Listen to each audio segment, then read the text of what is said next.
Ladies and gentlemen, let's proceed to the next agenda. That is keynote speech that will be delivered by Professor Dr. Wening Udasmoro, MFA DEA from Universitas Gadjah Mada. I would like to invite the moderator for the keynote speech session. He is Professor Pujo Semedi from Universitas Gadjah Mada. So please welcome Professor Pujo Semedi. Thank you very much. Good morning, Professor Pujo Semedi. Good morning. Can you hear me? All right, so time is yours, Professor. Thank you. Okay, dear Iconica 2021 participants, good morning to you all. Please allow me to introduce our keynote speaker, Dr. Wening Udasmoro, Professor of Literature and Gender Studies at the French Department, Faculty of Cultural Sciences, Universitas Gadjah Mada. Professor Udasmoro did her PhD in Gender Studies at the University of Geneva. She is a prolific researcher while running a faculty. She was the Vice Dean of Academic and Student Affairs, Faculty of Cultural Sciences from 2012 to 2016, and then Dean of the Faculty from 2016 to 2021. She managed to publish a long string of articles.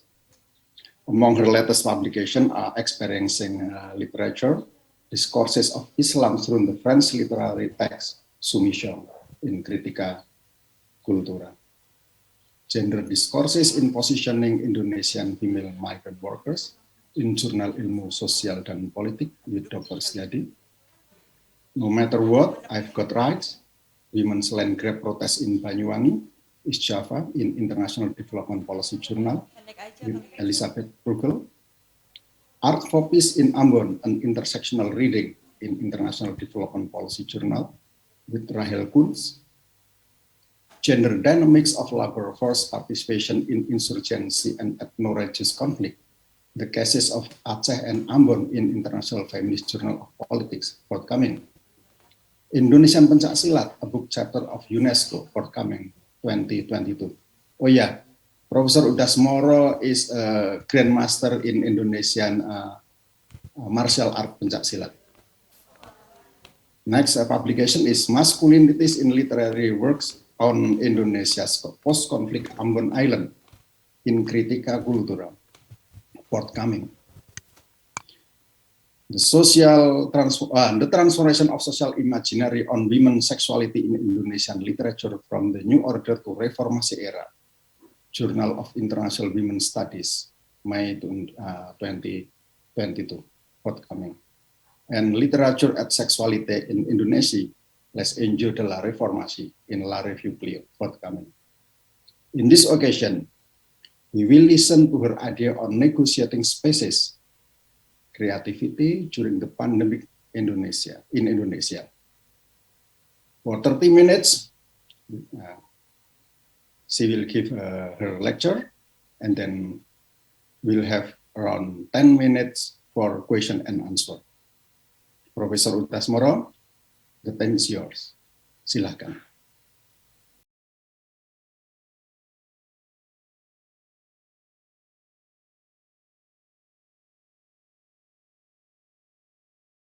Good morning. Assalamualaikum warahmatullahi wabarakatuh.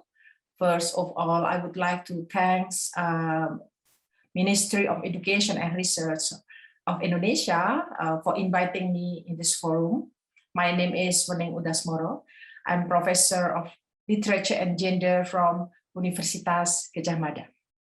Let me share the screen for my presentation.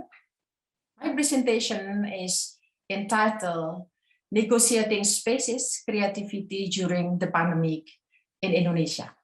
So I think all of us, we know that this pandemic is a global experience. All of us are survivors of this pandemic.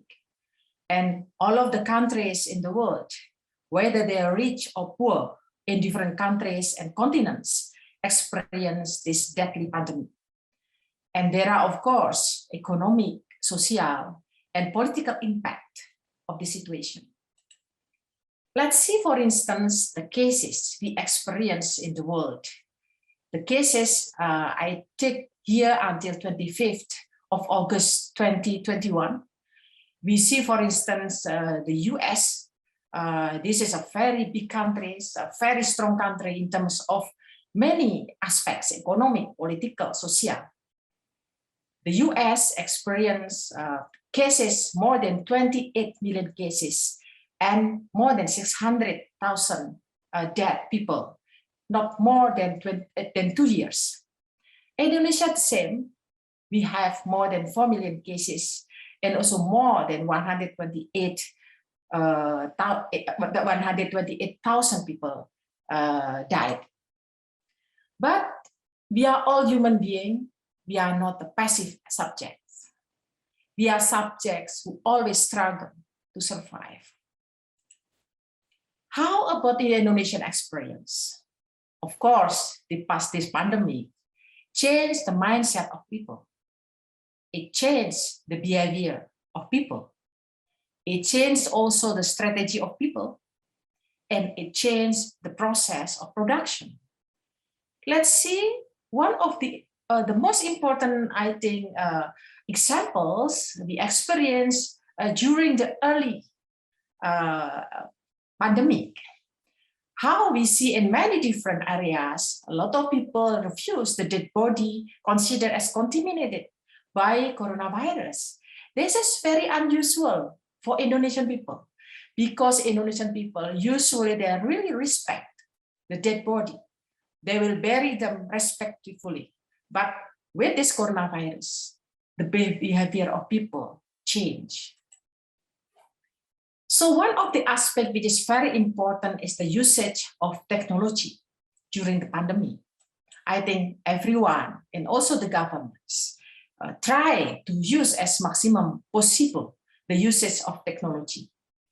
And we know that the characteristic of technology is like a double-edged sword. Technology facilitates human life on the one side, but on the other side, the technology causes degradation of human life. So how is the position of us as the academia? The academia needs to use the critical perspective and position the disruptive technology. It is useful to anticipate the negative impact of technology. One of the negative impact is the death of the social in the real world. So this is the negative impact of technology. But what we are trying to talk today is about the positive impact of technology. Let's see, for instance, this picture. This is the picture of a lady, a seller of vegetables in Surakarta, Central Java. How several months after the pandemic, she changed the usual way of selling her vegetables by using the virtual or digital technology. She was using at the beginning of pandemic, using online technology. So this situation changed people's reluctance in using technology. She's changed in a very fast method, in a very fast situation. How she changed from offline selling into virtual selling. So digital technology is not like a technology of the 19th or 20th century. How the owner of the technology is in certain gender, social class, or dominant culture. The small people now with the digital technology can get access to the digital technology. One thing very serious, I think, to be considered is about arts and also literature. The beginning of pandemic was a time of collective fear. Everyone avoided to spend money because they're afraid of not being able to survive in the future days. So the consumption in the beginning of pandemic is only for the basic needs, especially foods. So the artists are the most affected groups by the pandemic.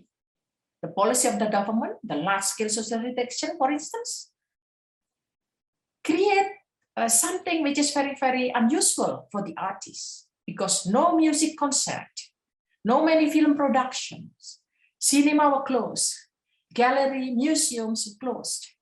So what strategy they have to survive in this critical situation? Let me show one of the concepts which is very important in terms of space. This is the concept of tactic and strategy by Michel de Certeau in his book, The Practice of Everyday Life. In this concept, the power creates strategy. The power creates regulation, create law to discipline people. But people create tactic to act against the strategy. So the strategy here, the PSBB, PPK. So the tactic is using digital space, creating digital space in order to survive. Another theory which is, according to me, important is the triadic space of Henri Lefebvre. There are three spaces he proposed as theory. The first one is spatial practice. This is the real and physical space, the space of production, what he called as perceived space. The second one is the representation of space or space of idea. The idea, yeah, the space for idea. He called it conceived space. And the third one is the representational space. This is space of experience. This is the meeting of physical and mental. So here there is social relation. He called it lived space. How it's working in the context of arts, for instance. So physical space is very important for the artists because they need to meet the audience. Then they need to transform the physical space into virtual space as strategy. Transforming the spaces need big social capitals, need big idea, needs eagerness, competence to adapt, digital skills. So one of the examples in the spatial transformation from real to virtual space in the spatial space is how dalang, the shadow puppet players, need to transform the space. So they transform the conventional room into virtual room. The idea then, the dalangs need to change many things. They need to change style, duration of the performance. They need also adaptation with the changes of the audience, because maybe the audience is not just the senior people, but maybe the millennial people also. They want to target this the audience. And in terms of representational of space, the space of idea, so there are a lot of changes in the aesthetics. The dalangs change the mindset. They become agile.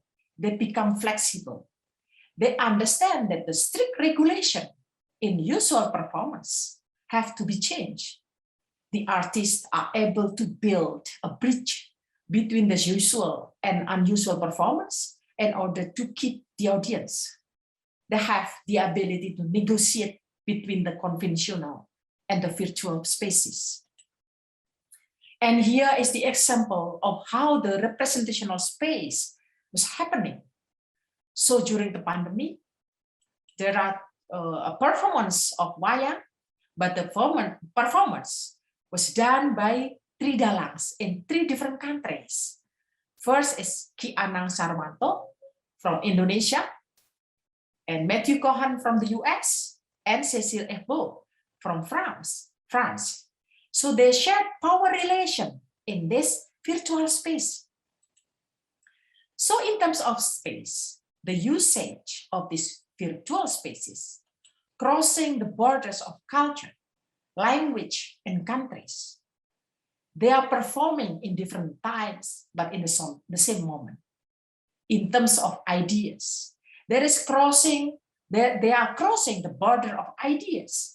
They have to go out from the usual rules of the games. And in terms of relations, it changes the hierarchies. 3 dalangs have to share the power in the arena.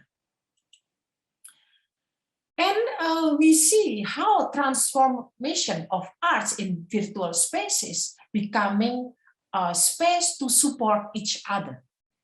We witness how the Indonesian people use virtual space to create the entertaining space. Let's see, for instance, during early pandemic, everyone sang in like a Zoom meeting, they sing together, choir, etc.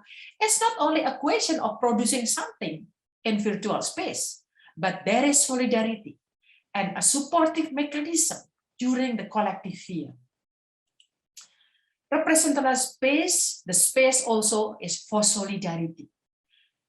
There are so many fundraising for artists, authors. It was well organized during the pandemic. And there are new collective subjects. There are new virtual networkings. So the relation and interaction are not only for aesthetic purposes, but also for practical purposes. So other representational space, which is according to me important, is how virtual space is also a space for opportunity. We see local subject can be appreciated by the global subject. If everyone here has the opportunity to watch the performance using the YouTube by Alibata, for instance, this is showing us how the world is connected without someone knows other people personally. When Alibata was playing the guitar with his very appreciated performance, a lot of people in the world, they give comments, they give appreciation. So here nobody, Alibata is nobody coming from a village, very humble person. He is nobody but become somebody. So in this space of interaction, it is also the space of contestation. So there is grand narrations meet the small narration. There is interaction and there is contestation. This interaction gives the opportunity for everyone who has stories to be presented. The story of Alibata coming from village, coming from lower class family, and becoming someone very important in the music, in a virtual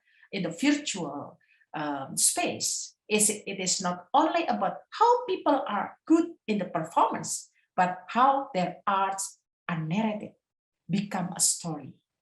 So after all, although capitalism is still the winner of all of the process. Thank you very much for your attention. Thank you, Professor Udasmoro. Okay, we still have a moment. Let me check the schedule. Okay, we still have around 15 minutes for question and answer. So if you have a question or clarification or comment, please raise your hand and then read your comment and question immediately, and Professor Udasmoro will reply it one by one. If you feel hesitant to raise your question in English, you can raise it in Indonesia. No problem. We are Indonesian and we are in Indonesia anyway. Okay, Professor Udasmoro, there is one question in the chat from Mbak Wariaton, Universitas Gadjah Mada. How to share any power if there is no actual access to the technology? Yeah? Because virtually not everyone have access to the internet. Silakan. Thank you very much, Mbak Atun. Good morning, everyone. It is a pleasure for me to meet you all here. Yeah, of course. In this world, there is always imbalanced power. And now the imbalanced power, which is very clear, is the question of access to technology. Although I think in many parts of Indonesia, people, they can access to technology, but still in a very far away from here, maybe in the deep of the jungle or in many other area, which is where they cannot access to technology, it is very difficult to get access. But what is important here is that if before I gave the examples of the comparison, of the usage of 20th century, 19th, 20th century technology, where the access is only for instance, the owner of the technology. But now with the digital technology, it is spreading more than before. Because with a very humble mobile phone, for instance, people in the in the remote area, they can also have the access. Although it is still, of course still very difficult, But the story of Alibata here, for instance, I gave is to give you an example how spreading the technology, how the spreading of the technology can make someone which is who is not really well known before, but finally with this small little technology, all of the appreciation from the people, because he used a very humble guitar with a very humble string of guitar, I think. If I watch nearly every night Alibata, and he can show that he can do it better than other people might be who have training, very professional training.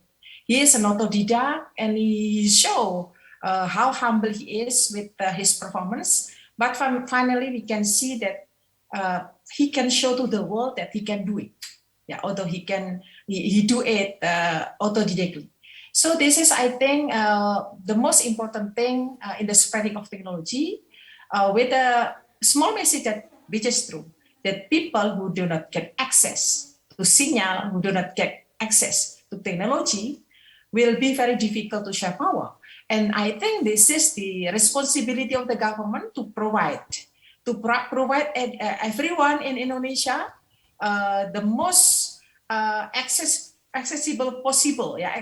That the people in Indonesia, they can access in a maximum way how they can connect to technology.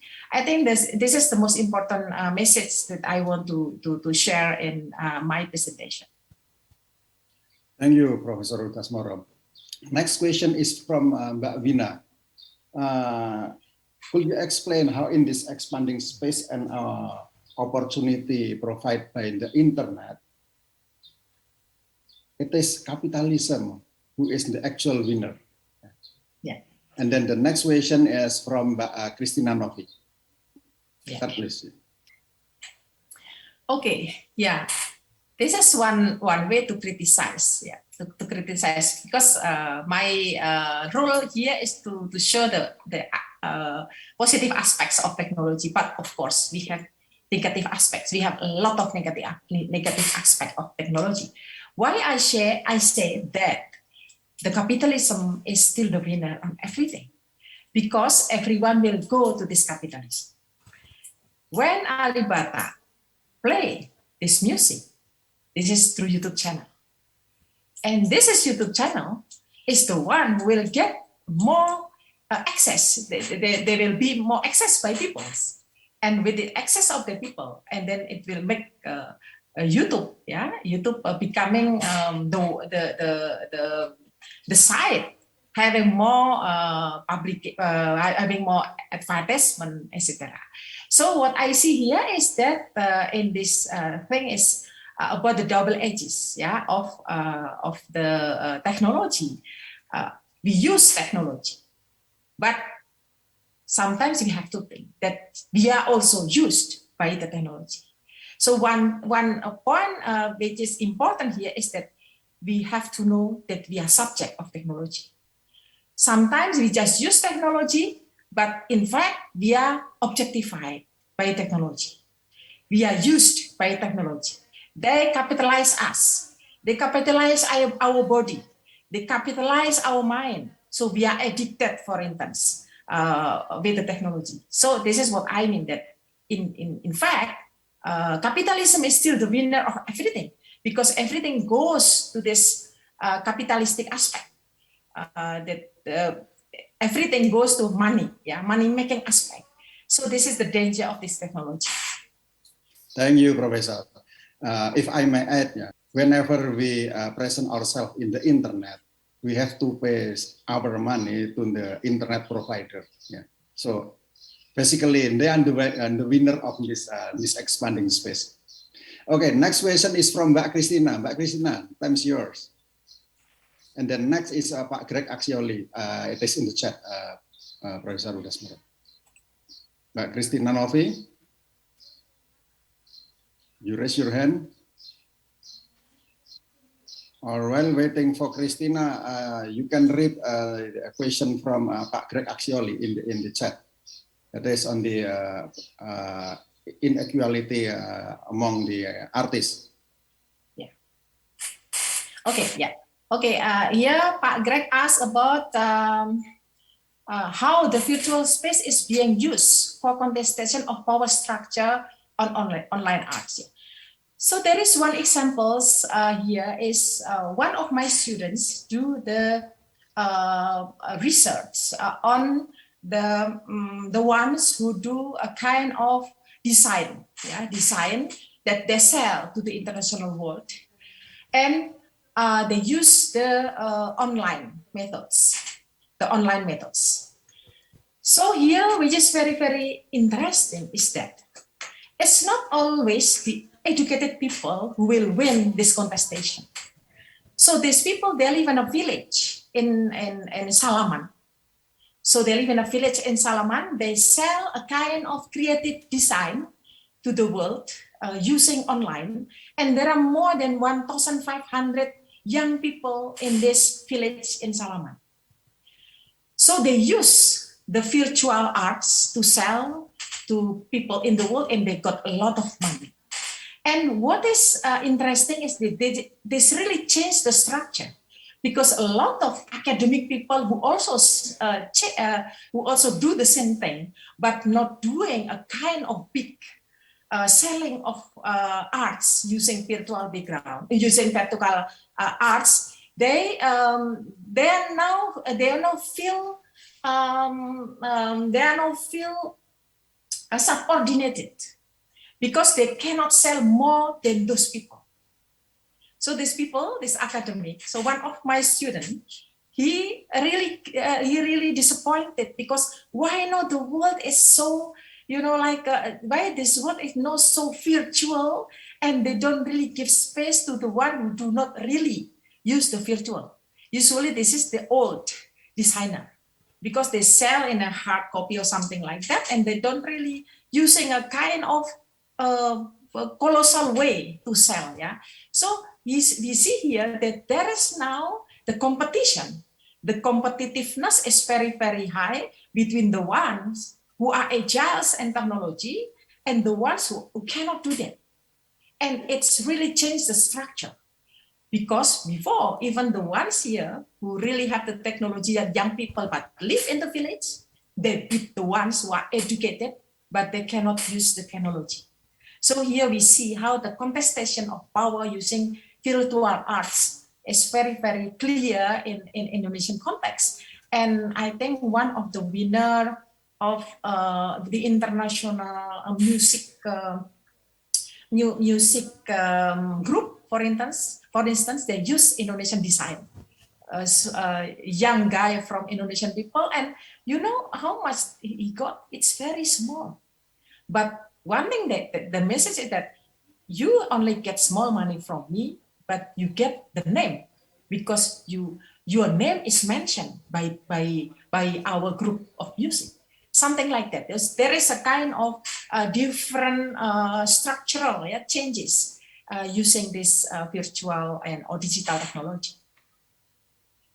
Okay, next question from Mbak Christina. How do we protect our cultural value during this increasing speed and concising space of digital media? It is in Bahasa Indonesia, but it is more or less the question is like this. Okay, yeah. Preserving culture, I think we have a lot of ways. In preserving culture, we can have a traditional ways, like what I do with my martial art group is just do it with my students as usual. But in terms of spreading, in terms of way, I think it helps a lot, the digital technology. Why? Because with the digital technology, sometimes we can preserve also the history. One thing that I see, for instance, in certain arts, martial arts, we don't know a lot about the history. We lose a lot of histories of a lot of perguruan, of a lot of schools. And I realize that one of the ways to preserve the history is to preserving through the channel of the virtual and digital technology. It helps a lot. So I think to preserve local knowledge, local arts, there are so many ways. Traditionally, as usual, with maybe what I think is that because now people, they are not interested anymore.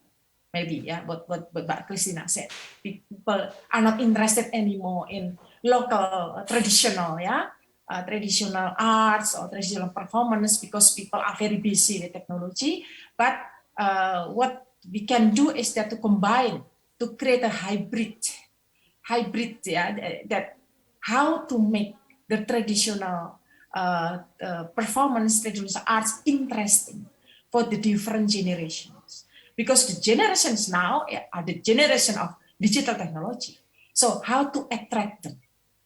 This is, I think, the most important thing, to creating the bridge between the physical arts and the virtual arts. I think this is one of the examples of how to preserve this tradition.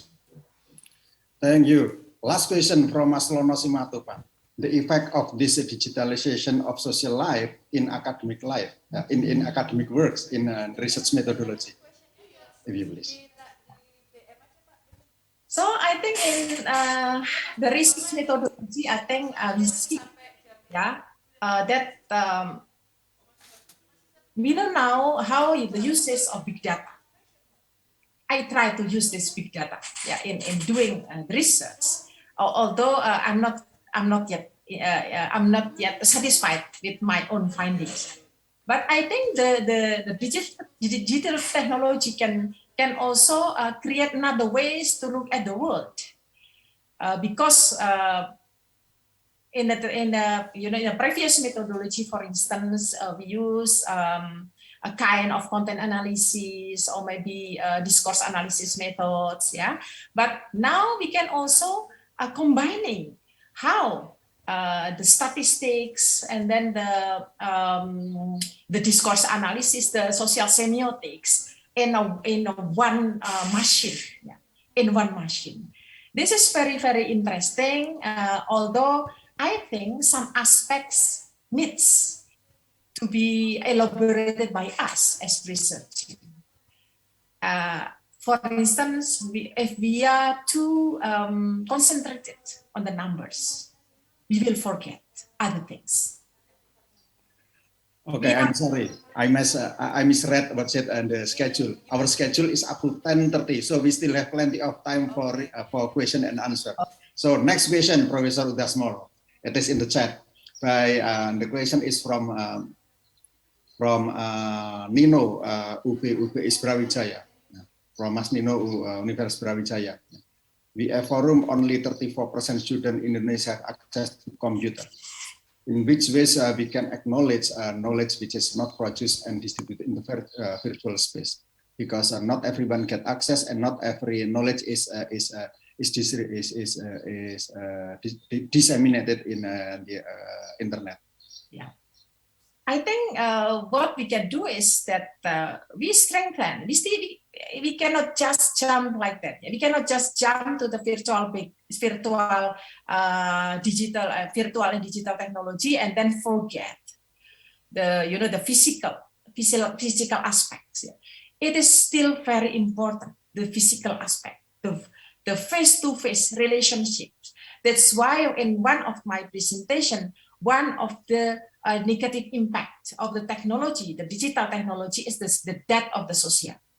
Why the death of the social? One of the examples, Now we go to the restaurant. For people there, parents, the children, not one of them speak each other, talk each other. Everyone is looking at their own gadget. So this is one of the sign of the death of the social. So in enhancing or strengthening still, yeah, the lecture, the courses through through offline is still very, very important. So I think we do not worry about how if people they cannot access to technology, because what is still important is that the offline is one of the most important aspects still, according to me. The online, and then after that, yeah, we are having a lot of online because of the pandemic. After the pandemic, I think people really miss facing with student. We need to meet the student. We still need to meet them. Yeah, this is to avoid the death of the social. So I think we don't have to worry that some parts of Indonesia, for example, they cannot get access to internet, etc. The most important thing is how to have good content to give to people, although online or offline. So I think we do not have to worry about it. Okay, thanks. Talking about people sitting together in restaurant and everyone is busy with their mobile phone. For me, it reminds me to Roland Barthes, to be with you and with somebody else in the same time. So it is not the death of society actually. It is expansion of our social life, whether we like it or not. I don't like it, but I think Roland Barthes is all right. So to be with you and to be with somebody else in the same time. That's why I would say important moment in human life. But it's okay. Let's continue with Silmi Rosita on digital nomad. Yeah. Everyone will choose to do digital nomad. Ya, silahkan Bu. So everyone will choose to do digital because they might no longer go to the office. Okay, yeah. So digital nomad, I think, is my generation. Digital nomad means that we want to change, yeah, to change from the analog into digital. This is the nomad generation, yeah.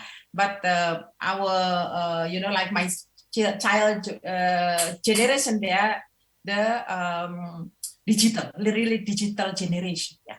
So the nomad here, what Silmi said is how if people. This is I think the strategy of people not to go to work, etc. Yeah. Yeah.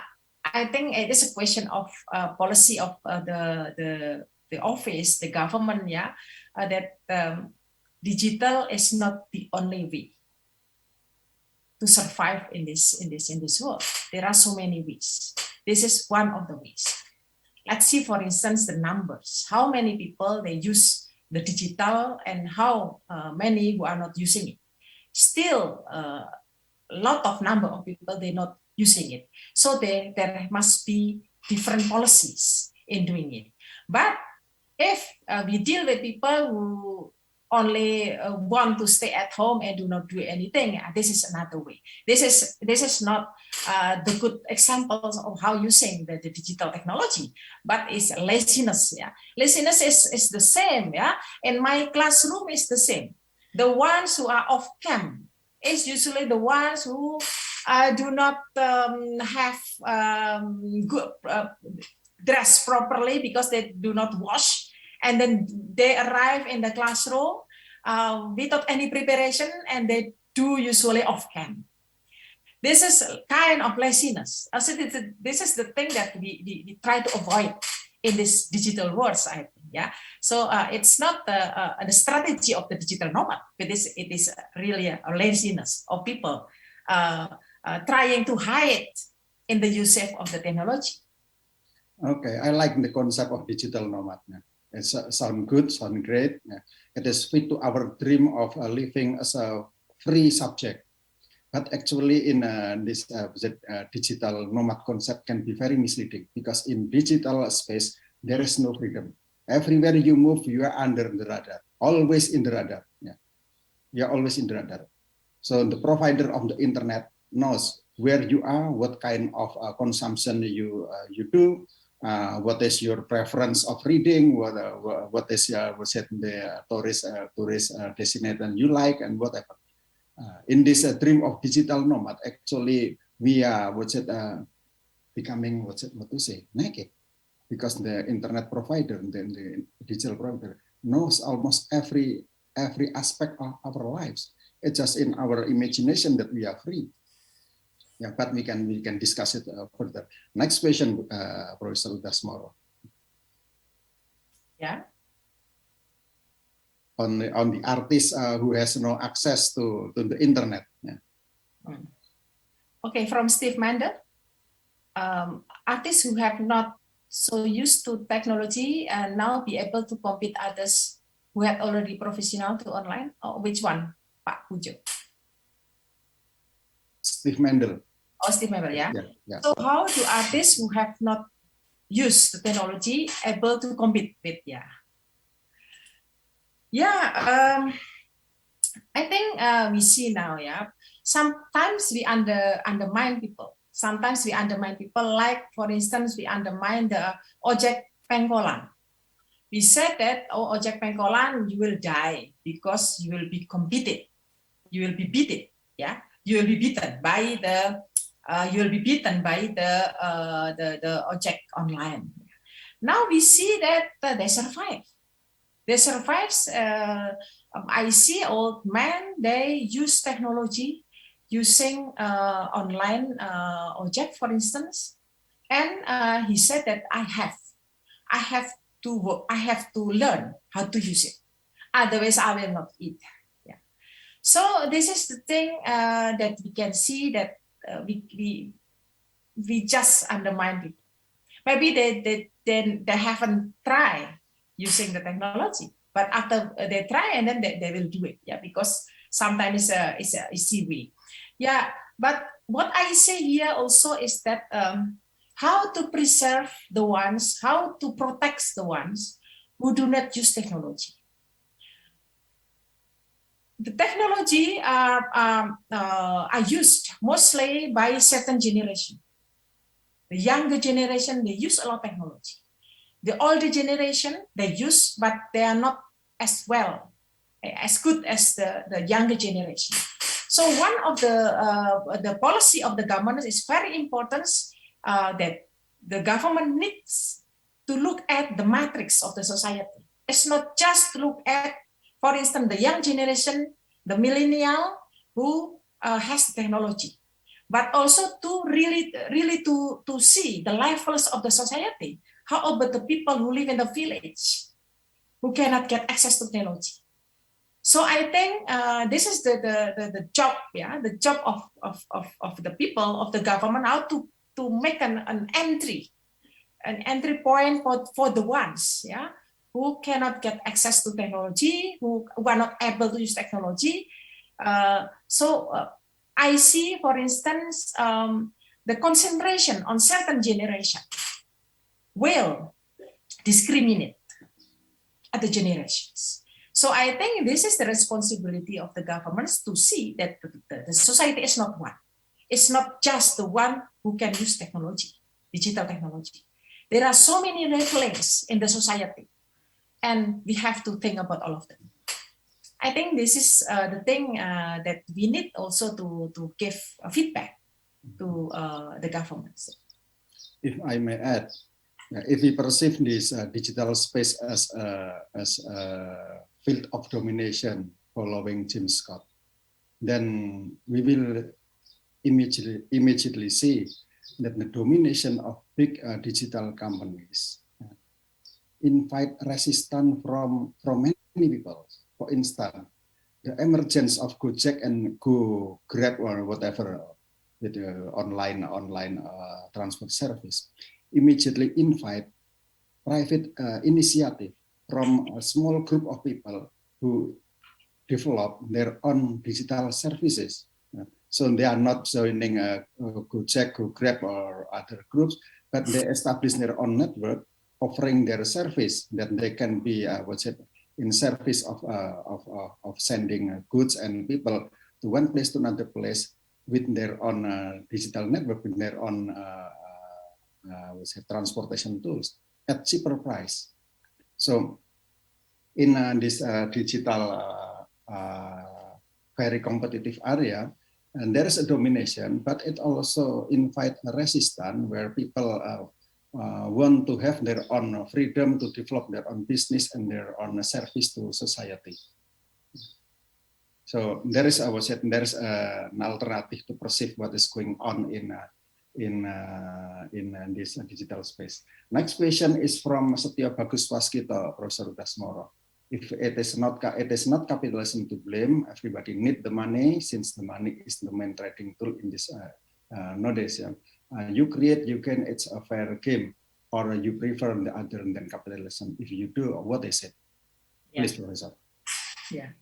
Yeah, everything is money, but we see also that sometimes in the works of capitalism, there is also exploitation.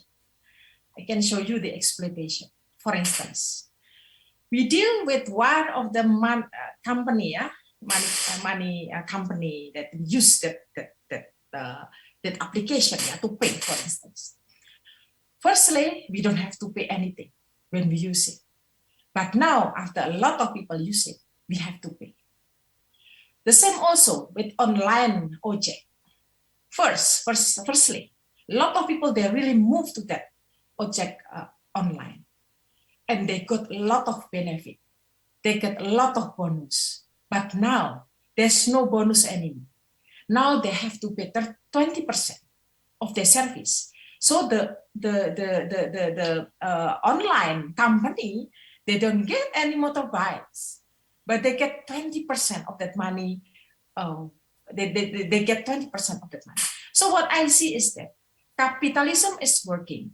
The work of the capitalism is in the first place, the first time, is attracting us to enter in the company with different method, with discount to 70%, buying things 70% of discount. Yeah, but after that we have to pay. We are addicted to pay, etc. So one point which is very interesting to raise here is that whatever we use in terms of this online, the most important thing is our subjectivity. That we are subject.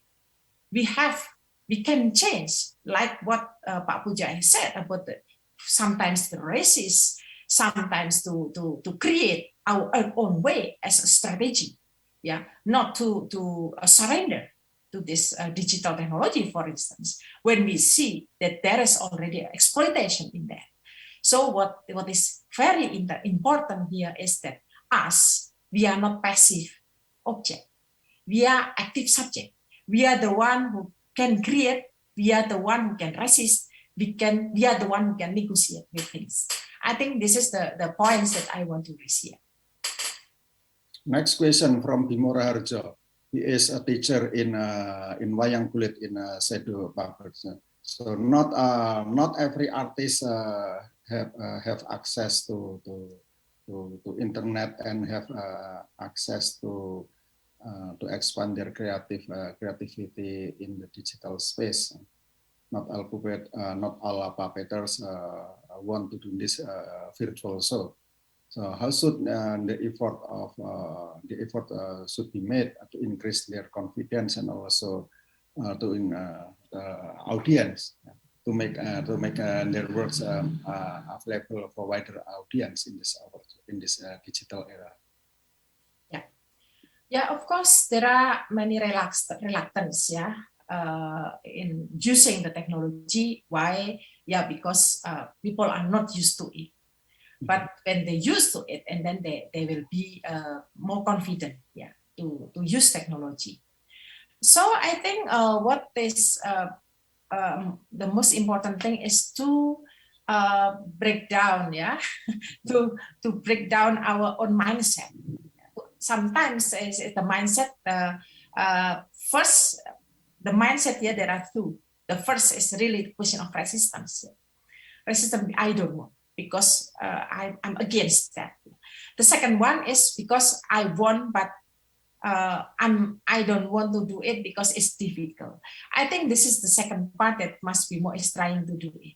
So us as an academia can also, it's not just depending on the government, yeah, that the government have to provide this one and that one, but us also as part of the society can contribute, yeah, to people, how to make them, to facilitate them, yeah, if they want to do it. Why not we facilitate them with the sharing of technology? Yeah, a lot of people, they do a lot of things with sharing technology.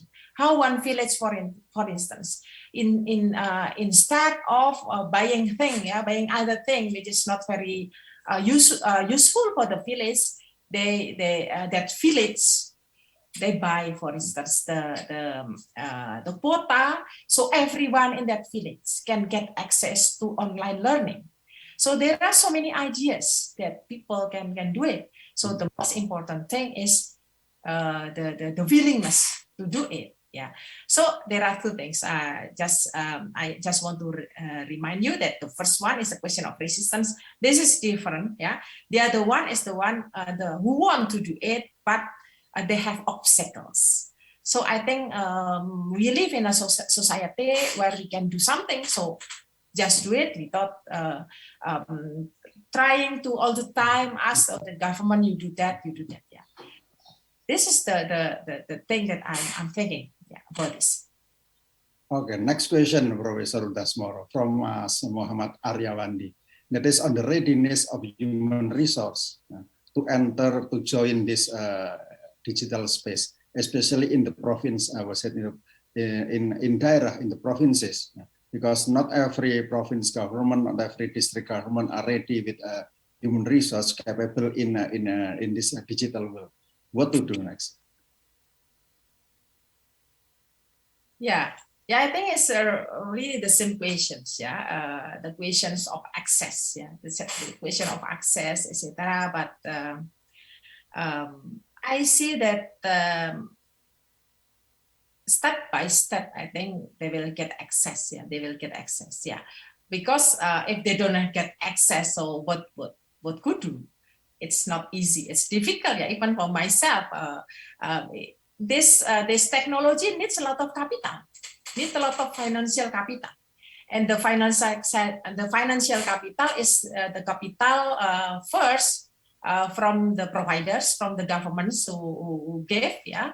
But on the other side is the social capitals, is the capacity, the competence of the people in using it. Yeah. So there are two different capitals here that needs to be implemented in this situation. And if there's no technology, there's no signal. So what to do is also, of course, very difficult. It should be provided. Yeah.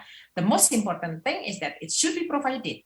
That in Java there are already a lot of things. Yeah, a lot of things here in Java. So the power sharing, it should be goes to other provinces.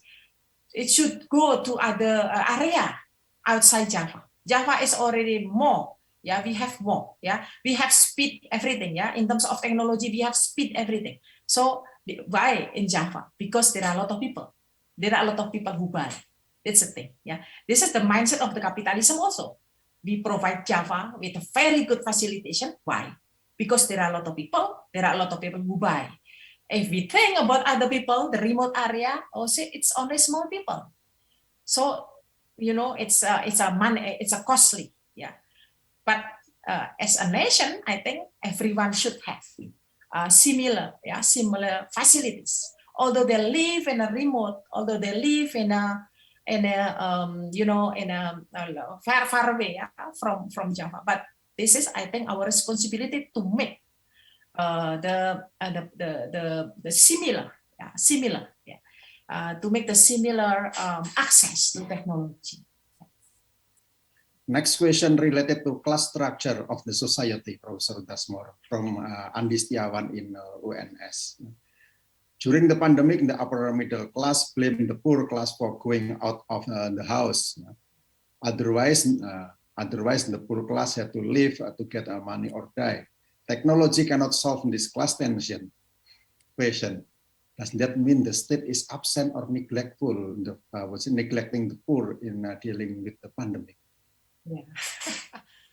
Yeah, I think it's a kind of stereotype that the poor people are the ones who go out, and then that's the one who, like contaminate us with the pandemic, yeah, with the virus, yeah. There are a lot of people who also doing it, yeah. A lot of people, educated people who do not to be vaccinated, for instance. A lot of middle high class people with certain ideology, they really don't want to be vaccinated. They are the one also to make us in danger, for instance. Yeah. But I think this is a good question. I think how the lower class people, they try to survive. They try to survive in this situation. In the beginning of the COVID, I think everyone knows, everyone was afraid to go out from the house, including the lower class people. Yeah, pasar, yeah, the market was closed. Everyone couldn't work, and so they were complaining, and they said, yeah, we have to survive. So what to do? But after that, we realized also that a lot of cafe are mushrooming. So it is not just the small people who sell in the market, and get money because they need to make money. But the high class people, they do the same thing. We see during the pandemic in Yogyakarta, there are hundreds of cafes, yeah, established, and a lot of people were there. When they gave room for the ones who miss going out. How many months they were at home? So the small people, maybe they go to the market, but the middle and high class people, they also go to the mall. They also go to these cafes. So it's kind of stereotyping that the small people who go out, and that's the one who like we blame them, yeah, of doing contaminating us with COVID, etc. But in fact, middle high class people also do the same thing, yeah. So it's a matter of how we protect ourselves, yeah, whether we are in a lower class people or middle high class people.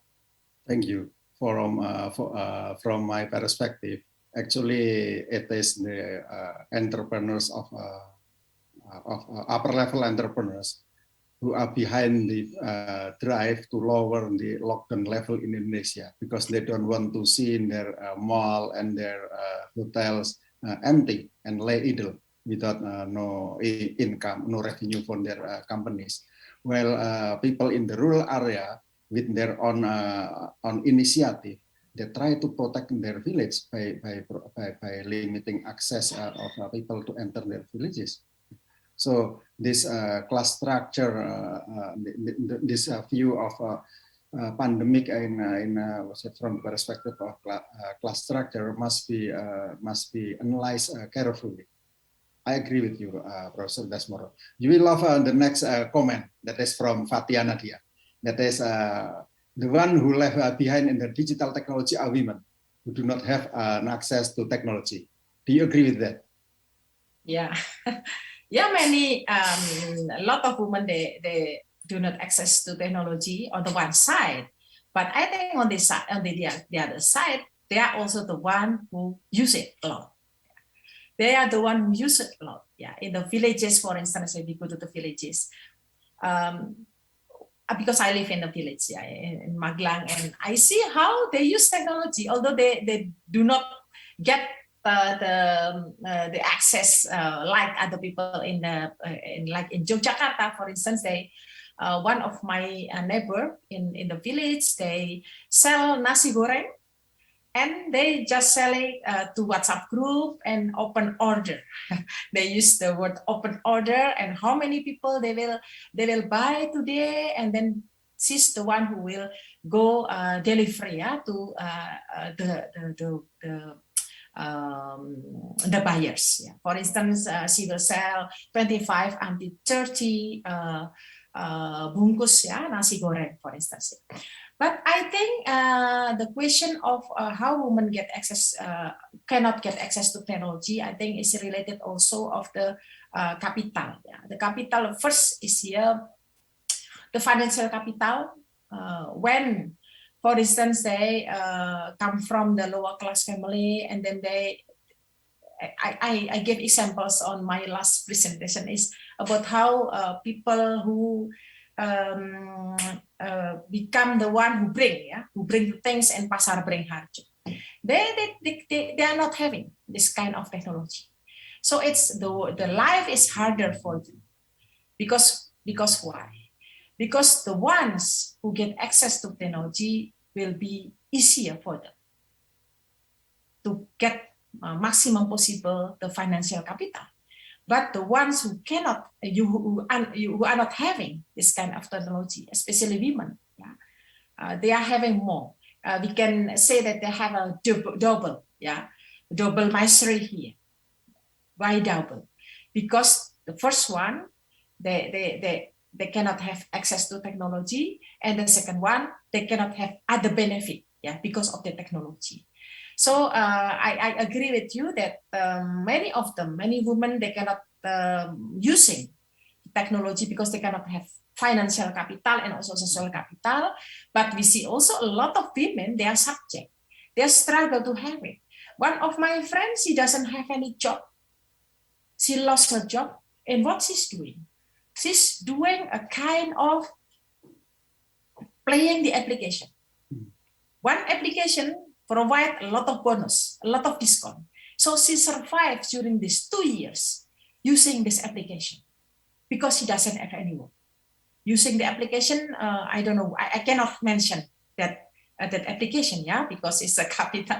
So that application, that company, for instance, gave opportunity for bonus. Today you will have bonus, so she wait for to click the voucher at 1 o'clock in the morning. Why? Because in 1 o'clock in the morning, no one It's going to use it. So she's the one who clicked a lot of voucher, and in the morning she claimed the voucher. So all day she pay only 3,000 rupiah to survive.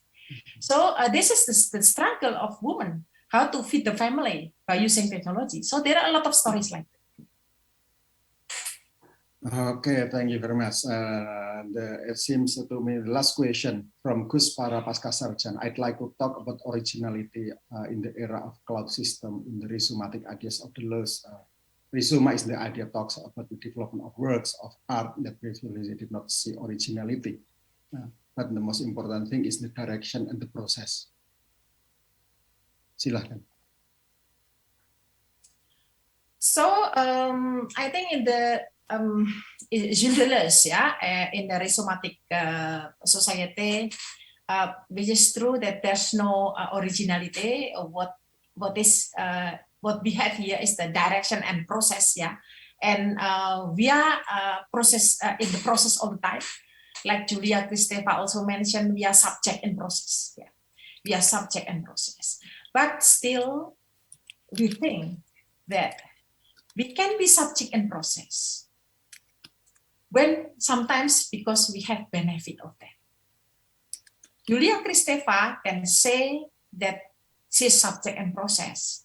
She's the one who never think about the past and always go to the direction and in the process. But people, they have different experience. People who experience something which is very bad in the past, people having bad memory, people having sad memory, they cannot be in the direction. They always remember. So I think remembering in the process, we need also to give space to the people who experience this. A lot of people, they can have now, oh no, I don't want to think about my past because I will go straight to my direction because I can do it. I am the subject in process. I'm the rhizomatic subject. But the problem, not a lot of people having this kind of experience. A lot of people also have to think about the past, have to hybrid, have to deal with the sadness, and have to go into the direction with still having the burden of that sadness. For instance, I give you the examples of the people having the misery of war, of conflict. So we must have different strategy to deal with this group of people. Thank you very much, Professor Udasmoro. I think I would say that we are coming to the end of this session because I don't see further question for Professor Udasmoro, except of appreciation from the participant. Thank you very much, Professor Wening, for your lecture and also your answer for our question. And yes, thank you very much indeed to Professor Wening Udasmoro for this very insightful lecture. Now we can see how digital space and the introduction of the internet in our life has expanded our social space and open arena to make the life more democratic. Of course, not everyone already have access to the internet, and also not everyone want to join the internet. So some people prefer to stay under the radar. Some people prefer to have real freedom, not controlled by the internet and not giving access to everybody else 24 hours a day in their life. But yeah, the development of digital has produced provide a bigger social space for us, and it is not without cost. Yeah, we have to pay for it. Yeah. We have to spend part of our income for the digital infrastructure, and in a way, it makes the provider of internet becoming rich and richer, and also it support the development of advanced capitalism, in which some smart people capable to organize other people to organize production activity using internet and making them richer without virtually doing anything. But this is our life now. And once again, thank you very much, Professor Wening Udasmoro, for your insightful lecture. Applause to you. Thank you very much for your attention. Yeah. Okay, and then goodbye to you all, and I'll return the session to the moderator. Thank you very much, and bye. All right, thank you very much, Professor Pujo and Professor Wening. It was really great lecture and discussion indeed. Okay, ladies and gentlemen, we will take a break for about 40 minutes. So please be back to the main room at 10:45 a.m. Western Indonesian time to begin our first plenary session. So thank you and see you.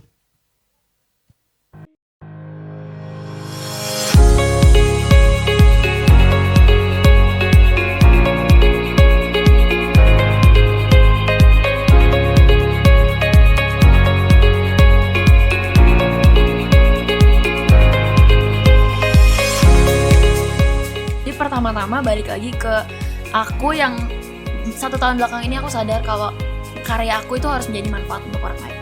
Betul sekali, jangan lupa bahagia teman-teman Betul. semua. Betul. Masih ingat nggak komentar-komentar mungkin di awal yang benar-benar meyakinkan kamu untuk akhirnya terus jadi content creator? Ada komentar apa nggak? Karena kan pasti dari stranger kan, kayak gue nggak kenal nih orang tapi wah dia mengapresiasi gitu. Ada sih Kak, banyak banget momen kayak gitu. Tapi salah satunya mungkin yang paling kayak ngena ke aku tuh waktu itu ada yang awal-awal kan aku mulai di Instagram dulu, belum mulai di TikTok. Dan di Instagram itu aku upload kayak setiap hari. Aku nggak paling jago Kak. Aku waktu itu inget aku cuma belajar ngegambar doang. Tapi ada yang DM aku kayak, gara-gara lihat konten kamu, lihat foto ini, aku jadi inget sama hobi aku yang dulu aku tinggalin karena aku ngerasa nggak enough.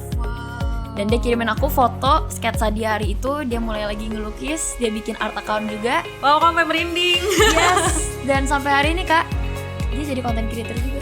Wow. Dan jadi temen aku juga, dan dia punya penghasilan dari karir itu juga karena dari foto yang aku post dari lama banget. Waktu itu aku ngelukis kayak gambar orang-orangan yang masih sketsanya masih jelek banget. Tapi dia ngerasa Eva aja berani, masa aku enggak. Nah mungkin pesan dari aku cuman ini sih, kalau kita masih muda itu harga gagal kita masih murah juga kak.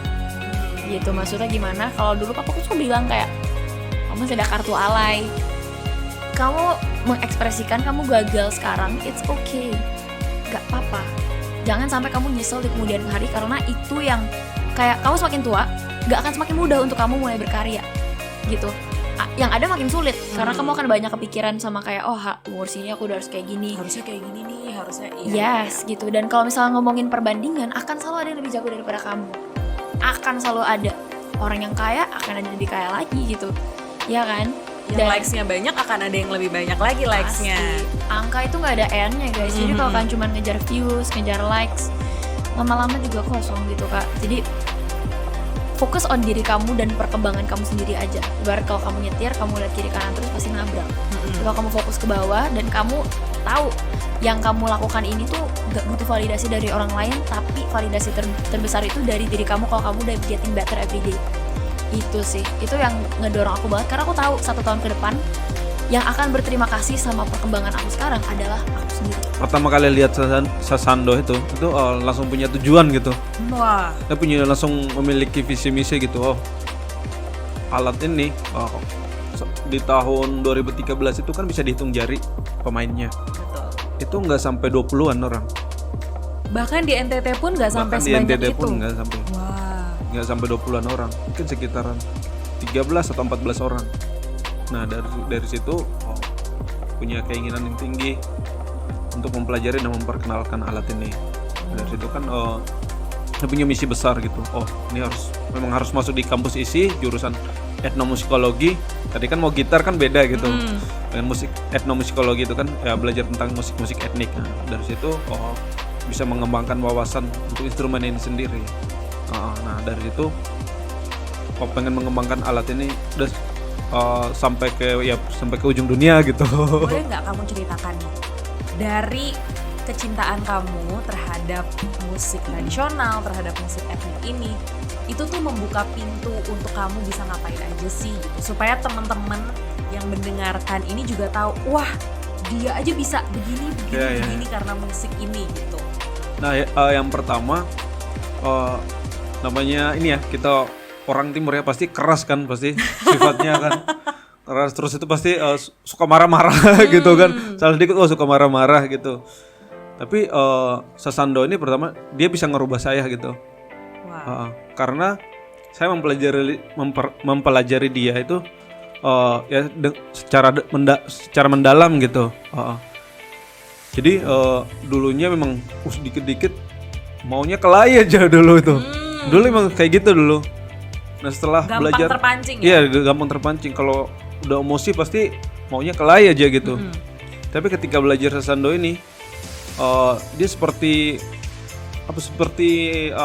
merubah egoku gitu. Wow. Karena instrumen ini kan lembut kan.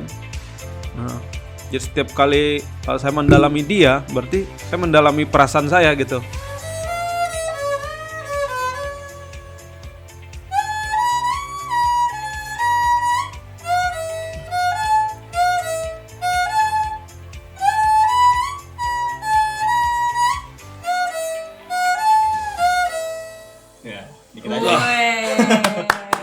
Berapa lama bikinnya? 1 hari. Oh, 1 hari. Luar biasa memang. 1 hari. Nggak salah. Ini nih contohnya nih ya. Contoh konkret. Yang penting pede aja Pede ya. aja. Pede aja. Nah, Pak Aziz kalau misalnya boleh membagikan tips atau pesan-pesan nih misalnya buat anak-anak muda yang mungkin ngerasa nggak pede nih kayaknya mau belajar tradisi Indonesia, gimana ya kayaknya mungkin kurang keren gitu, atau mungkin mereka ngerasa ini beneran nggak ya, jalan yang bener nggak ya gitu. Pesannya apa nih Pak dari yang udah makan asam garam perjalanan ini? Ketua banget saya. Udah asam garam lagi. Ya sebetulnya sih sederhana aja ya tadi yang dikatakan sama saya itu tadi, berani berbuat aja. Berani berbuat. Tapi ingat, jangan takut salah, jangan takut diomelin sama orang tua. Ya, berbuat aja, karena tanpa generasi muda itu orang tua nggak ada. Karena kalian itu akan jadi tua akan menjadi tua juga nantinya. Oh, betul. Mudah-mudahan generasi kalian yang nanti tua itu menjadi generasi unggul. Ya, berani berbuat, berani tanggung jawab, jangan kabur.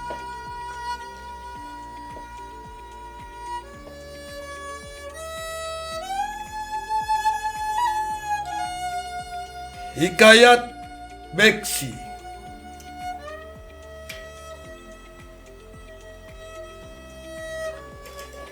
Haji Gojali. Beliau pemain rebana.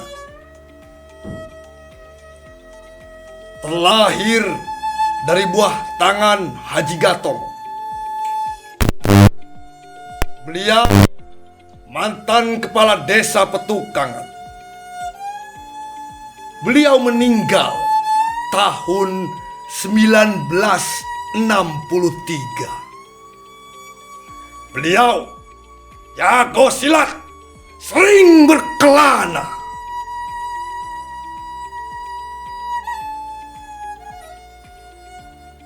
Mulai dari kampung Petukangan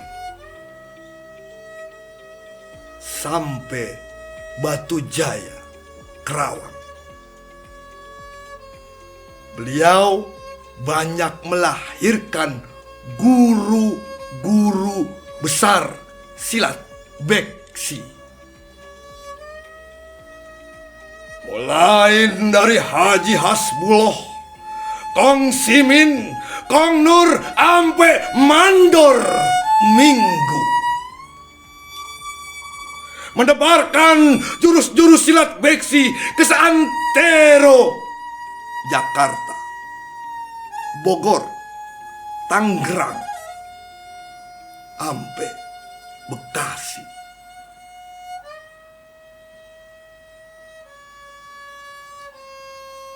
Beksi,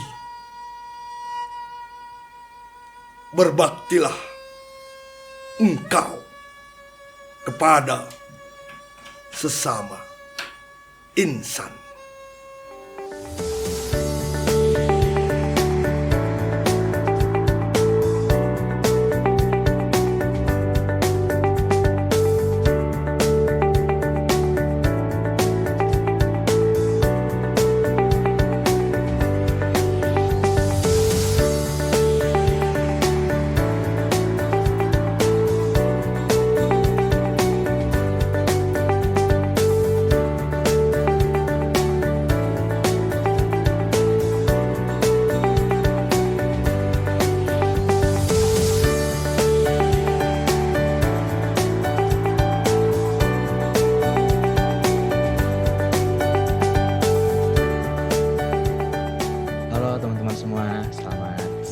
sore lagi.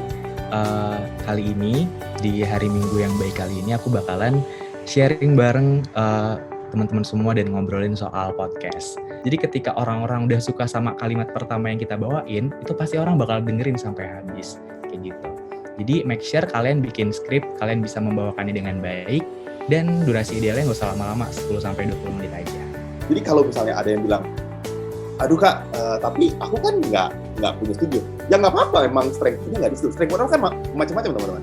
Bisa strength point-nya kalian orang ekonomi, kalian suka ekonomi, strength point-nya yang dimiliki orang banyak. Bareng Ika dalam Saya Tajam Nanti. Pertama, ada satu trik yang kayaknya aku perlu banget untuk ketahui, untuk sharing gitu ya ke teman-teman. Satu trik untuk ambil gambar agar maksimal di HP aja gitu ya. Ini bisa digunakan, di sini aku pakainya iPhone 11 gitu ya. Tapi ini juga bisa digunakan di Android aja gitu ya. Triknya itu simple banget, adalah dengan kita tahan lama pada layar sampai muncul tulisan AF lock, ataupun biasanya tulisannya itu fokus dan exposure lock gitu ya. Ini trik yang oke banget teman-teman coba gunakan. Misalkan contohnya aku fokus ke Rubiknya gitu ya, kita tahan, Nah, jadi ini kalau teman-teman gerakin itu nggak bakal berubah dari kecerahannya, juga nggak bakal berubah dari fokusnya. Ini bisa banget trik yang menurut aku perlu banget untuk teman-teman yang menggunakan HP, fotografi, videografi itu ketahui.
Jadi inilah yang akan membedakan curhat dan storytelling. Oke. Ya, inilah yang membuat dua hal ini jadi berbeda. Ya kan, membuat cerita dan menulis cerita ada dua hal yang berbeda gitu ya. Nah sekarang kita garis bawahi lagi, kita kembali lagi ke judul tentang creative writing. Ya, kreatif itu one thing, writing another thing, creative writing is another thing. Jadi ini menarik buat saya di bagian bagaimana storytelling menyentuh emosi kita dan bagaimana cara kita menuliskannya. Itu menarik buat saya.